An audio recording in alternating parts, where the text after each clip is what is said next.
1970년대 부산의 어느 바닷가 시장은 새벽부터 밤까지 사람들의 고함 소리와 흥정하는 목소리로 시끄러웠다. 갓 잡아 올린 생선들이 빛나는 얼음 위에 펼쳐져 있고 아낙네들이 바구니를 들고 이리저리 분주히 돌아다녔다. 그 혼잡한 시장 한복판에서 이도연은 아내와 함께 작은 생선 가게를 운영하고 있었다. 26살의 도연은 거친 손으로 생선을 다듬으며 하루하루를 버텨나갔다. 가난했지만 그에게는 세상에서 가장 소중한 보물이 있었다. 바로 5살 된 딸 지은이였다. 까만 눈동자가 또렷하고 볼이 통통한 지은이는 아버지가 일하는 모습을 지켜보며 자주 킥킥거리며 웃었다. 도연이 생선 비늘을 벗기는 모습을 따라하려다가 손을 베일 뻔하면 아내가 황급히 달려와 지은이를 안아 올렸다. 지은아, 아빠 일하는 것 보지 말고 여기서 놀아라. 아내는 지은이를 좌판 뒤 작은 상자 위에 앉혀두고 과자를 쥐어주곤 했다. 지은이는 과자를 아끼며 조금씩 베어 먹으면서도 눈은 항상 바쁘게 움직이는 아버지를 따라다녔다. 그해 가을 추석을 앞둔 어느 토요일이었다. 시장은 평소보다도 더 붐볐다. 사람들이 명절 준비를 하러 몰려들어 발 디딜 틈이 없을 정도였다. 도연은 아내와 함께 손님들을 상대하느라 정신이 없었다. 지은이는 늘 그랬듯이 부모님 뒤에 앉아 사람 구경을 하고 있었다. 아저씨, 갈치 한 마리만 더 주세요. 한 아주머니가 소리쳤다. 잠깐만요. 금방 포장해 드릴게요. 도연이 대답하며 신문지를 펼쳤다. 그 순간 지은이가 자리에서 일어나 시장 안쪽으로 몇 발짝 걸어갔다. 색색깔의 과일들이 쌓인 과일 가게가 호기심을 자극했던 것이다. 어머, 지은이가 어디 갔지? 아내가 뒤를 돌아보니 지은이가 보이지 않았다. 도연은 손님에게 갈치를 건네주며 금방 돌아올 거야. 멀리 안 갔을 텐데라고 말했다. 하지만 10분이 지나고 20분이 지나도 지은이는 나타나지 않았다. 부부는 패닉 상태가 되어 가게를 내팽개치고 시장 안을 뛰어다니기 시작했다. 지은아, 지은아. 목이 쉬도록 불러댔지만 대답은 없었다. 다른 상인들도 나서서 함께 찾아주었다. 5살짜리 여자아이 못 보셨어요? 분홍색 원피스 입고 있었는데요. 도연은 지나가는 사람들을 붙잡고 물어봤지만 모두 고개만 저었다. 해가 지고 시장에 불이 켜져도 지은이는 나타나지 않았다. 도연의 아내는 주저앉아 울음을 터뜨렸다. 내가 잘못했어. 내가 제대로 지켜보지 못해서. 도연은 떨리는 손으로 아내의 어깨를 감싸며 괜찮아. 분명히 찾을 수 있어라고 말했지만 그의 목소리 역시 떨리고 있었다. 경찰서에 신고를 했지만 별다른 소득이 없었다. 당시엔 CCTV도 없었고 목격자도 찾을 수 없었다. 경찰은 아이들이 길을 잃으면 보통 며칠 안에 돌아온다며 위로했지만 날이 갈수록 희망은 줄어들었다. 도연 부부는 지은이의 사진을 들고 부산 시내 곳곳을 돌아다니며 수소문했다. 라디오 방송에도 실종 아이 찾기 방송을 요청했고 당시로선 최선을 다했다. 한 달이 지나고 2달이 지나도 지은이는 돌아오지 않았다. 도연은 밤마다 지은이가 앉아있던 상자를 바라보며 자책했다. 만약 그날 지은이를 더 단단히 붙잡고 있었다면, 만약 손님을 받지 않고 지은이부터 챙겼더라면 하는 후회가 끝없이 밀려왔다. 아내는 지은이의 옷가지들을 꺼내어 냄새를 맡으며 하루하루를 울면서 보냈다. 시장 사람들은 처음엔 함께 걱정해 주었지만 시간이 지나자 이제 포기하는 게 낫겠다며 현실적인 조언을 했다.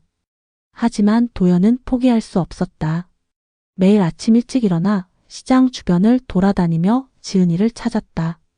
혹시나 하는 마음에 한빛 보육원에도 찾아가 보았는데 원장은 비슷한 나이대 아이가 몇 명 들어왔지만 모두 다른 아이들이라고 했다. 세월이 흘러 도연은 더 이상 시장에서 생선 장사를 할 수 없었다.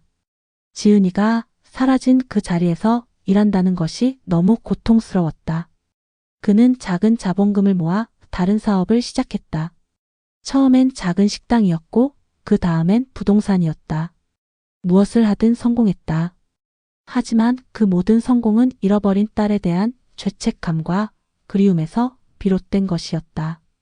마치 성공해야만 지은이를 다시 찾을 수 있을 것 같은 강박에 사로잡힌 듯 했다. 20년, 30년이 흘러 도연은 어느덧 65을 넘긴 노인이 되었다. 그는 이제 서울 강남의 웅장한 미술관을 운영하는 재벌이 되었지만 집안은 늘 썰렁했다. 아무리 많은 부와 명예를 쌓아도 마음 한구석에는 지워지지 않는 빈자리가 있었다. 그 빈자리는 5살 지은이가 남긴 것이었고 그 무게는 세월이 흘러도 가벼워지지 않았다. 매일 밤 도연은 서재에 앉아 지은이의 어린 시절 사진을 바라보며 하루를 마감했다. 도연의 강남 저택에는 15년째 같은 가정부가 일하고 있었다. 박은정, 35살의 조용한 여인이었다. 그녀는 20살 때부터 이 집에서 일했지만 주인과 필요한 대화 이외에는 거의 말을 하지 않았다.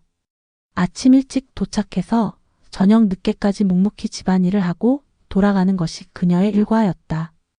은정에게는 특별한 가족이 없었다. 부모의 얼굴도 기억나지 않는 고아 출신이었고 한빛 보육원에서 자란 뒤 10살부터는 여러 가정을 전전하며 살았다. 보육원에서 나온 뒤로는 줄곧 혼자였다. 그래서인지 그녀는 다른 사람들과 거리를 두는 것이 습관이 되어 있었다. 주인 가족들도 은정을 투명인간처럼 대했고 은정 역시 그것을 당연하게 여겼다. 하지만 은정에게는 아무도 모르는 비밀이 있었다. 바로 바이올린이었다. 고아원 시절 어느 날 버려진 악기들이 창고에 쌓여 있는 것을 발견했다. 그 중에 현 하나가 끊어진 낡은 바이올린이 있었다. 다른 아이들은 관심을 보이지 않았지만 은정은 그 악기에 매료되었다. 몰래 창고에 들어가서 바이올린을 만져보고 소리를 내보려고 했었다. 고아원의 김 선생님이 은정의 재능을 발견한 것은 우연이었다. 이 아이는 타고난 것 같아요. 정식으로 배워보면 어떨까요? 하지만 고아원의 형편으로는 개인 레슨을 받게 해줄 수 없었다. 그래도 김 선생님은 자신이 아는 범위 내에서 은정에게 기본기를 가르쳐 주었다. 은정은 스폰지처럼 모든 것을 흡수했다. 하지만 보육원을 떠나면서 바이올린과도 이별해야 했다. 20살이 되어 도연의 집에서 일하게 된 후 은정은 오래된 꿈을 다시 키우기 시작했다. 첫 월급을 받은 날 그녀는 중고 악기점에서 오래된 바이올린을 샀다. 비싸지 않은 악기였지만 은정에게는 세상에서 가장 소중한 보물이었다. 하지만 집에서 연습할 수는 없었다.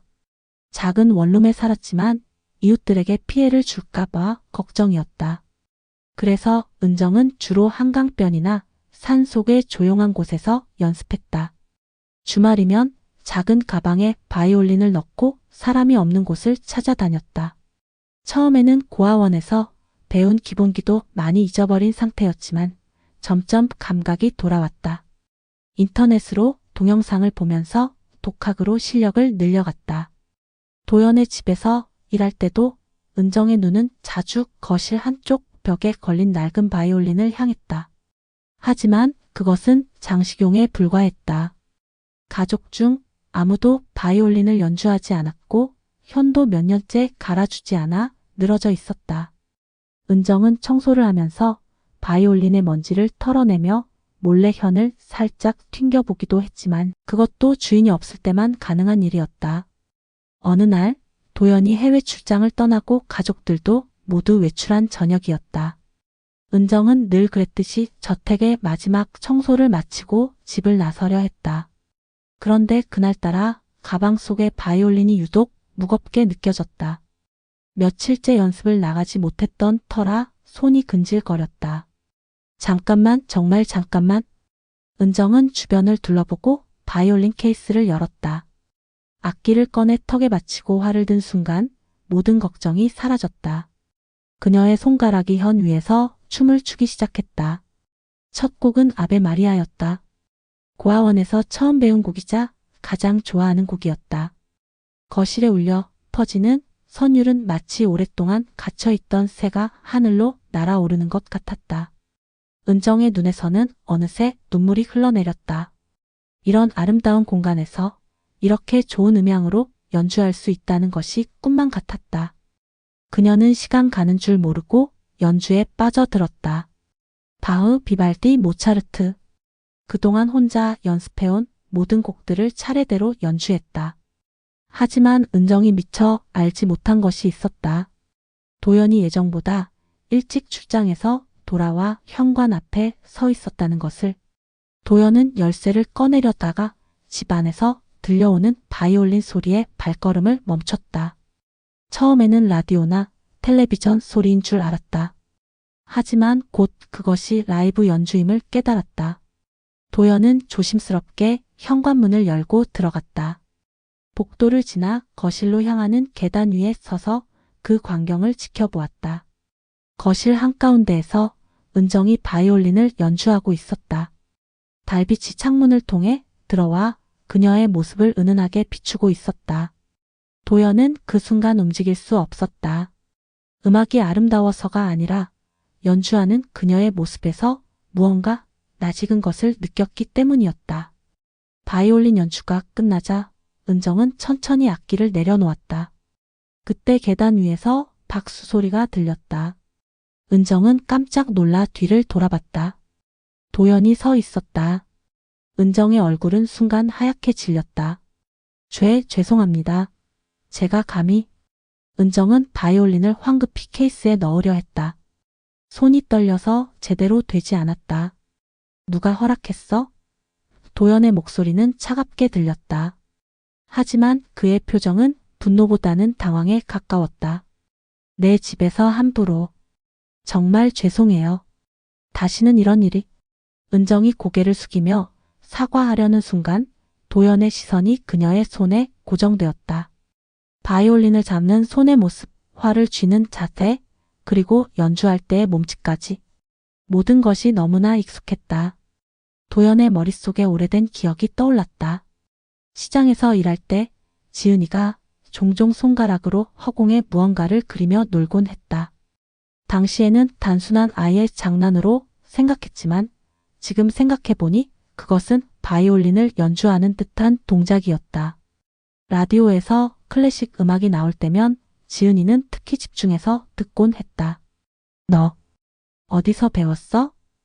도연의 목소리가 떨렸다. 고아원에서. 조금만 배웠어요.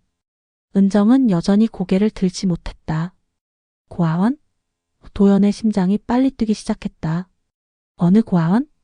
부산의 한빛 보육원이에요. 도연은 잠시 말을 잇지 못했다.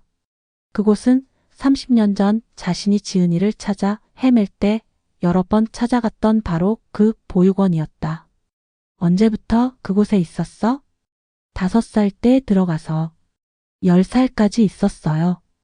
은정의 목소리가 점점 작아졌다. 도연은 계단을 천천히 내려왔다. 그의 다리가 휘청거렸다. 시기가 정확히 일치했다. 지은이가 사라진 때와 은정이 보육원에 들어간 때가 말이다. 그때 내 이름이 뭐였어? 도연의 목소리가 떨렸다. 처음에는 기억이 안 났어요. 보육원에서 지은이라는 이름을 지어주셨는데 은정이 작게 말했다. 도연의 다리에 힘이 빠져 소파에 주저앉았다. 지은이. 그 이름은 자신이 딸에게 지어준 이름이었다. 하지만 아직 확신할 수는 없었다. 같은 이름일 수도 있고 우연의 일치일 수도 있었다. 며칠 후 도연은 은정을 서재로 불렀다. 그의 손에는 오래된 서류들이 들려 있었다. 앉아봐. 도연의 목소리는 평소와 달리 부드러웠다. 너에 대해 몇 가지 묻고 싶은 것이 있어. 은정은 긴장한 채로 의자 끝에 앉았다. 바이올린 사건 이후로 계속 눈치를 보고 있었던 터라 혹시 해고를 당하는 것은 아닌지 걱정이었다. 보육원에 들어가기 전 기억은 전혀 없어? 거의 없어요. 가끔 꿈에서 바다 냄새가 나는 곳이 나오긴 하는데 그것도 확실하지 않아요. 도연의 심장이 뛰기 시작했다. 바다 냄새. 부산 바닷가 시장의 그 냄새 말인가. 혹시 이 사진을 본 적이 있어? 도연이 오래된 사진 한 장을 꺼냈다. 어린 지은이가 시장에서 환하게 웃고 있는 사진이었다. 은정은 사진을 받아 들고 오랫동안 바라봤다. 얼굴 표정이 점점 이상해졌다. 이상해요. 이 아이가 저와 비슷한 것 같은데? 언제 태어났어?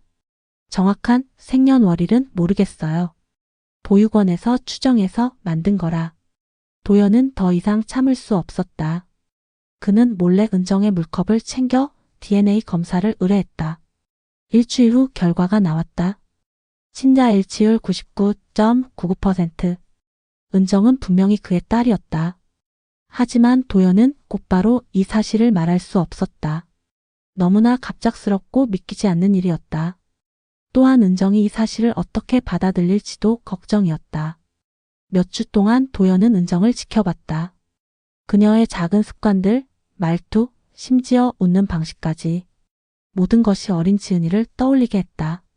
어느 날 저녁 도연은 마침내 용기를 내어 은정을 불렀다. 은정아. 아니 지은아. 도연의 목소리가 떨렸다. 네? 갑자기 왜 그런 이름으로? 너는 내 딸이야. 도연이 DNA 검사 결과서를 은정 앞에 내밀었다. 30년 전에 잃어버린 내 딸 말이야. 은정은 서류를 받아 들고 멍하니 바라봤다. 글자들이 눈에 들어오지 않았다. 이게 무슨 말씀이세요? 내가 5살 때 부산 바닷가 시장에서 사라졌어. 나와 내 어머니는 미칠 듯이 찾아 헤맸지만 결국 찾지 못했어. 은정의 눈에서 눈물이 흘러내렸다. 어릴 때부터 부모가 누구인지 궁금했지만 이런 식으로 알게 될 줄은 몰랐다. 그럼 어머니는 어디에? 10년 전에 돌아가셨어. 도연의 목소리가 쉬었다. 너를 찾지 못한 죄책감에 평생을 괴로워하시다가. 은정은 더 이상 말을 할 수 없었다. 부모를 그리워하며 보낸 30년, 그리고 그 부모가 바로 눈앞에 있었다는 사실. 모든 것이 너무나 충격적이었다. 도연이 은정을 자신의 딸로 인정한다는 소식은 집안을 발칵 뒤집어 놓았다. 특히 도연의 현재 아내인 서미경과 그녀의 자녀들은 격렬하게 반발했다. 여보, 정신 좀 차리세요. 미경이 서재에서 소리를 질렀다. 15년간 가정부로 일했던 여자가 갑자기 딸이라니요? 이게 말이 됩니까? DNA 검사 결과가 나왔소. 99.99% 일치한다고 했어. 그런 건 얼마든지 조작할 수 있어요. 분명히 재산을 노리고 꾸민 일이에요. 아니면 그 여자가 몰래 당신의 DNA를 훔쳐서. 도연의 큰 아들인 도준호도 격분했다. 아버지, 이건 우리 가족을 모독하는 일입니다. 그 여자가 정말 누나라면 왜 지금까지 가정부 노릇을 했겠어요? 말이 안 돼요. 그 애도 모르고 있었어. 어린 나이에 기억을 잃어서. 에이, 그런 드라마 같은 이야기를 누가 믿겠어요? 딸인 도연아도 끼어들었다. 아버지, 솔직히 말씀드리면 요즘 아버지 판단력이 좀 흐려진 것 같아요. 나이 드시면서. 하지만 도연의 의지는 확고했다. 그는 변호사를 불러 은정을 정식으로 가족으로 인정하고 상속자로 등록하는 절차를 시작했다. 이 소식이 언론에 알려지면서 난리가 났다. 재벌가 숨겨진 상속자 등장, 15년간 가정부였던 여성 알고 보니 재벌 딸, 현대판 신데렐라인가, 치밀한 사기인가. 연일 쏟아지는 기사들은 대부분 은정에게 불리했다. 댓글들은 더욱 악독했다. 돈 냄새 맡고 달려든 여. 15년간 기회를 엿보고 있었던 거지. 저런 뻔뻔한 년을 봤나? 은정은 외출도 제대로 할 수 없게 되었다. 기자들이 집 앞에서 기다리고 있었고 지나가는 사람들의 시선도 따가웠다. 마트에서 장을 보다가도 사람들이 수군거리는 소리가 들렸다. 저 여자가 그 가정부래. 참 뻔뻔하게도. 도연은 은정을 보호하려고 노력했지만 한계가 있었다. 집안의 분위기는 날로 악화되었다. 미경과 자녀들은 은정과 같은 공간에 있기를 거부했고 식사 시간도 따로 가졌다. 지은아, 미안하다. 도연이 은정의 방에 찾아와 말했다. 내가 더 신중하게 처리했어야 했는데. 아버지. 은정이 처음으로 그를 아버지라고 불렀다. 저 때문에 가족들이 힘들어하는 것 같아요. 아니야, 시간이 지나면 이해해 줄 거야. 하지만 상황은 더욱 악화되었다. 도준호는 아버지의 정신감정을 요구했고 미경은 별거를 선언했다. 회사에서도 임원들이 수군거렸다. 주가도 불안정해졌다. 은정은 견디기 힘들었다. 어렸을 때부터 꿈꿔왔던 가족을 찾았지만 그 대가가 너무 컸다. 그녀는 도연에게 말했다. 아버지, 저는 아무것도 원하지 않아요. 상속도 필요 없고요. 그냥 아버지라고 부를 수 있는 것만으로도 충분해요. 하지만 도연은 고개를 저었다. 안 된다. 너는 내 딸이고 당연히 받을 권리가 있어. 결국 법정 싸움으로 번지고 말았다. 미경과 자녀들이 은정의 상속권을 부정하며 소송을 제기한 것이다. 언론의 관심은 더욱 뜨거워졌다. 법정에 선 도연의 모습은 처절했다. 그는 증언대에서 30년간 짊어져온 아픔을 모두 쏟아냈다. 지은이가 사라진 그날부터 저는 단 하루도 그 아이를 잊은 적이 없습니다. 도연의 목소리가 떨렸다. 매일 밤 그 아이가 어디서 무엇을 하며 살고 있을까, 배고프지는 않을까, 추위에 떨고 있지는 않을까 걱정했습니다. 하지만 피고인들은 박은정 씨가 재산을 노리고 접근했다고 주장하는데요. 상대방 변호사가 물었다. 말도 안 됩니다. 도연이 격하게 반박했다. 은정이는 15년간 성실히 일했습니다. 단 한 번도 특별한 대우를 요구한 적 없었고 오히려 남들보다 더 조용히 살았습니다. 그런 아이가 갑자기 욕심을 부렸다는 게 말이 됩니까? 은정도 증언대에 섰다. 그녀는 떨리는 목소리로 자신의 삶을 증언했다. 저는 평생 가족이 누구인지 몰랐습니다. 다른 아이들이 부모님과 함께 소풍 가는 모습을 보면서도 부러워할 뿐이었습니다. 은정의 눈에서 눈물이 흘렀다. 돈을 원했다면 진작에 다른 방법이 있었을 텐데 저는 정말 아무것도 원하지 않습니다. 다만 이제라도 아버지라고 부를 수 있는 기회를 얻고 싶었을 뿐입니다. 재판부는 여러 증거를 검토했다. DNA 검사 결과, 보육원 기록, 은정의 과거 행적 등을 종합적으로 살펴본 결과 은정이 도연의 친딸이며 합법적인 상속자라고 판결했다. 판결이 나자 법정은 술렁거렸다. 기자들이 카메라를 들이댔고 미경과 자녀들은 분노에 찬 표정을 지었다. 하지만 은정은 기쁘지 않았다. 승리했지만 공허했다. 그날 밤 은정은 도연에게 말했다. 아버지, 저는 상속을 포기할게요. 뭔 소리냐? 재판에서 이겼는데 이기고 지는 게 중요한 게 아니에요. 저는 그냥 아버지와 함께 있고 싶었는데 이렇게 되니까 마음이 편하지 않아요. 은정은 상속권을 공식적으로 포기했다. 대신 작은 집 하나와 적은 돈만 받기로 했다. 언론은 이를 감동적인 포기라고 보도했지만 여전히 의심의 눈초리를 보내는 사람들이 많았다. 도연은 가족들과 화해하려고 노력했지만 상처는 쉽게 아물지 않았다. 미경은 결국 별거를 계속 유지했고 자녀들도 아버지와 거리를 두었다. 하지만 도연에게는 은정이 있었다. 저녁마다 두 사람은 거실에서 함께 시간을 보냈다. 은정이 바이올린을 연주하면 도연은 조용히 들었다. 음악 소리가 집안에 울려 퍼질 때 그들은 잃어버린 시간을 조금씩 되찾아 가고 있었다. 어느 날 밤 은정이 아베 마리아를 연주하고 있을 때 도연이 말했다. 지은아, 어렸을 때도 이런 음악을 좋아했었어. 정말요? 응, 라디오에서 클래식이 나오면 그렇게 집중해서 듣던. 은정의 연주가 끝나자 도연이 박수를 쳤다. 이번에는 화내지 않았다. 오히려 눈물을 흘리고 있었다. 고마워, 지은아. 다시 돌아와 줘서. 저야말로 아버지를 만날 수 있어서 행복해요. 그날 밤 30년 넘게 비어있던 가족의 자리는 마침내 채워졌다. 비록 완전하지는 않았지만 적어도 아버지와 딸은 서로를 찾았다. 바이올린 선율이 집안에 부드럽게 울려 퍼지는 가운데 두 사람은 앞으로 함께 만들어 갈 추억들을 꿈꿨다.